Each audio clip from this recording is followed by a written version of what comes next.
एक गांव राजनगर में विकास नाम का एक लड़का अपनी दादी और पिता रोहन के साथ रहता था। विकास की माँ का बचपन में ही देहांत हो गया था। एक दिन विकास अपने कमरे में बैठा पढ़ रहा होता है, तभी उसकी दादी विमला की आवाज आती है। अरे विकास, जल्दी बाहर आ, देख तेरे पिताजी तेरे लिए क्या लाए हैं, जल्दी आ तो देख। विमला की आवाज सुनकर विकास खुश हो जाता है और अंदर से ही बोलता है, अरे दादी, मुझे पता है क्या लाए होंगे। मैंने उनसे नया क्रिकेट बैट मांगा था, वो ना हो वही बैट वो लेकर आए होंगे। लेकिन विकास की ये खुशी ज्यादा देर नहीं रह पाती, क्योंकि उसके पिता रोहन ने दूसरी शादी कर ली होती है। अपनी नई माँ को देखकर विकास उदास हो जाता है। विमला विकास से बोलती है, चुप क्यों हो गया विकास, देख पिताजी तेरे लिए नई माँ लेकर आए हैं। अब से तेरी नई माँ तेरा ख्याल रखेगी, मजा आ जाएगा। लेकिन विकास कुछ नहीं बोलता और गुस्से में वहाँ से चला जाता है। ये देखकर रोहन बोलता है, आप भी हद करती है माँ। अरे विकास के लिए ये सब नया है, उसे भी इन सब चीजों को समझने दो, सब ठीक हो जाएगा। फिर रोहन अपनी नई पत्नी रानी के साथ अपने कमरे में चला जाता है और विमला भी अपने कमरे में चली जाती है। विकास को अपनी किस्मत पर रोना आ रहा होता है और वो रोते रोते बोलता है, मेरी किस्मत कितनी खराब है। पहले मेरी माँ मर गई और अब पिताजी सौतेली माँ लेकर आ गए। ये औरत मुझे चैन से जीने नहीं देगी। इससे अच्छा होता मैं भी अपनी माँ के साथ ही मर गया होता। विकास अपने ही ख्यालों में खोया होता है। तभी उसे किसी बच्चे के रोने की आवाज आती है। विकास अपने घर से निकलकर बाहर आवाज की ओर जाता है। आवाज पास के जंगल से आ रही होती है। थोड़ा सा आगे जाने पर विकास को सफेद कपड़ों में लिपटी एक औरत दिखती है। उसने अपने चेहरे पर घूंघट कर रखा होता है और उसके हाथों में बच्चा होता है। विकास औरत के पास जाता है और बोलता है, क्या हुआ माताजी, आप इतनी रात को अकेले जंगल में क्या कर रही हो, और आपकी ये बच्ची इतना रो क्यों रही है? विकास की बात सुनकर औरत बोलती है, ये मेरी बेटी मुन्नी है, बहुत भूखी है, क्या तुम इसे पकड़ लोगे? थोड़ी देर, मैं जरा इसके लिए दूध बना लूं। औरत की बात सुनकर विकास खुश हो जाता है और बोलता है, हाँ हाँ माताजी, क्यों नहीं, ये तो मेरी छोटी बहन जैसी है और कितनी प्यारी है। मैं इसे पकड़ लेता हूँ, अब दूध बना लो। ऐसा कहकर विकास मुन्नी को पकड़ लेता है और मुन्नी भी विकास के हाथों में आकर चुप हो जाती है। ये देखकर औरत बोलती है, मुन्नी तुम्हें पहले से जानती है, तभी तो एक बार में ही तुम्हारी गोद में चुप हो गई है। उधर विकास को घर में ना पाकर रोहन और विमला परेशान हो जाते हैं। न जाने कहाँ चला गया मेरा बेटा, पता नहीं क्या हो गया उसे, ऐसा तो नहीं किया उसने। अरे रोहन बेटा बाहर गया होगा, आ जाएगा, तुम चिंता मत करो। विमला की बात सुनकर रोहन बोलता है, माँ तुम कैसी बातें करती हो, मैं चिंता क्यों ना करूं, मेरा प्यारा बेटा है वो, साक्षी मेरी पहली पत्नी की आखिरी निशानी। अगर उसे कुछ हो गया तो मैं अपने आप को कभी माफ नहीं कर पाऊंगा। ऐसा कहकर रोहन विकास को ढूंढने निकल जाता है और विकास को आवाजें लगाने लगता है। आवाज सुनकर औरत बोलती है, बेटा मुझे लगता है तुम्हारे घर वाले तुम्हें ढूंढते हुए यहीं आ रहे हैं। इससे पहले वो मुझे देखे, तुम्हें यहाँ से चले जाना चाहिए। इससे पहले विकास कुछ कहता या समझता, वो औरत वहाँ से गायब हो जाती है। उसी समय वहाँ रोहन भी आ जाता है और बोलता है, क्या हुआ विकास, तू यहाँ क्या कर रहा है लाल? सब ठीक तो है ना? चल बेटा, चल घर चल। फिर रोहन विकास का हाथ पकड़कर घर ले जाता है। घर पर रानी विकास को देखकर चिढ़कर बोलती है, विकास कहाँ चले गए थे तुम? भला कोई ऐसे करता है क्या? देखो तुम्हारे पिताजी कितने परेशान हो गए, पूरे घर को परेशान कर दिया तुमने। चलो अब जाकर अपने कमरे में सो जाओ।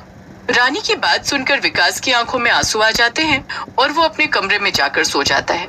अगली सुबह रानी की कड़वी आवाज फिर से विकास के कानों में आती है, दोपहर हो गई है और राजा जी अब तक सो रहे हैं, कुछ ज्यादा ही सर पर चढ़ा रखा है। रानी की आवाज सुनकर विकास उठ जाता है और उसे याद आता है कि उसकी माँ उसे कितने प्यार से उठाती थी। किसी ने सही ही कहा है, सौतेली माँ सौतेली ही होती है। मेरी माँ मुझे कितने प्यार से उठाती थी, लगता है अब ये सब सुनना ही मेरी किस्मत है। ऐसा कहकर विकास बिना कुछ खाए पिए घर से निकल जाता है और जंगल में किसी सुनसान जगह पर जाकर बैठ जाता है। तभी उसे वही छोटी बच्ची के रोने की आवाज सुन, अरे ये तो रात वाली बच्ची लग रही है, चलो चलकर देखता हूँ। ऐसा कहकर विकास आवाज की दिशा में जाता है। थोड़ा सा आगे जाते ही उसे रात वाली औरत फिर से दिख जाती है। विकास उसके पास जाता है और बोलता है, माताजी मुन्नी फिर से रो रही है, लगता है उसे भूख लगी है, मैं मुन्नी को पकड़ लेता हूँ, आप उसका दूध बना लो। विकास के कहने पर औरत मुन्नी को विकास की गोद में दे देती है। मुन्नी भी विकास की गोद में जाकर चुप हो जाती है। ये मुन्नी लगता है तुम्हें पहचानने लगी है रोहन, तभी तुम्हारी गोद में आते ही चुप हो गई। ऐसा कहकर औरत वहाँ से चली जाती है और थोड़ी देर बाद दूध लेकर आ जाती है।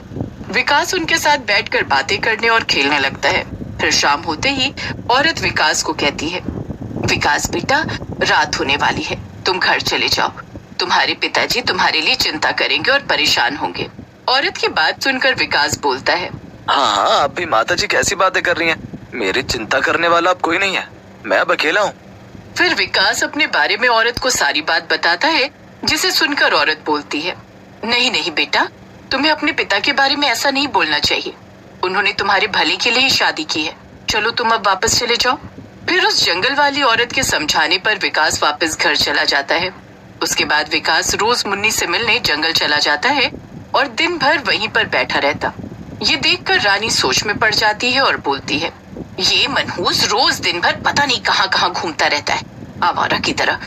मुझे इसके बाप को बताना होगा, नहीं तो इसे कुछ हो गया तो सब मेरे पीछे ही पड़ जाएंगे।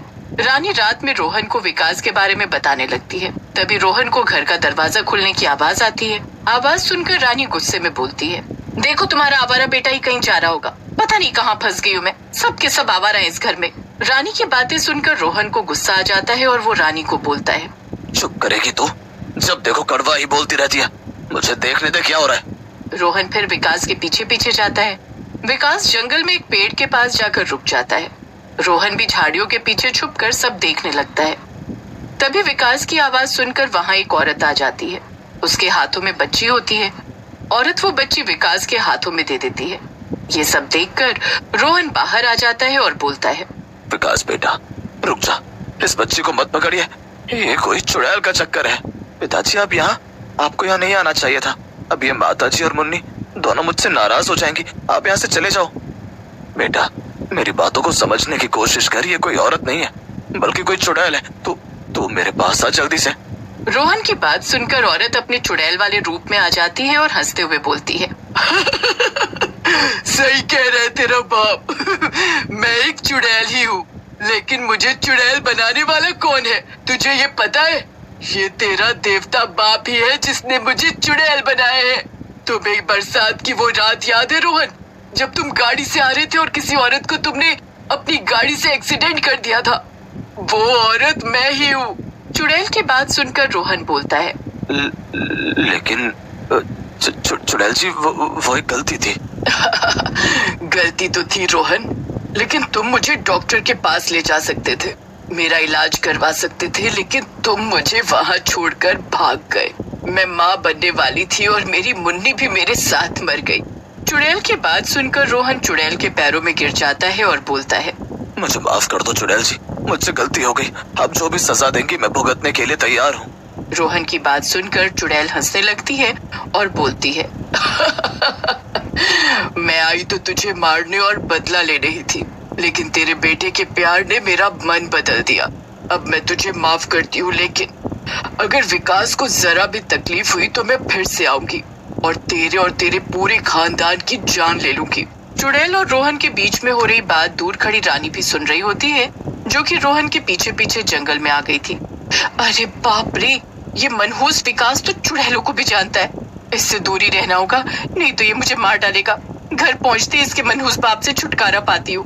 फिर रानी रोहन से तलाक लेकर हमेशा के लिए चली जाती है और बाप बेटा खुशी खुशी साथ में रहने लगते हैं।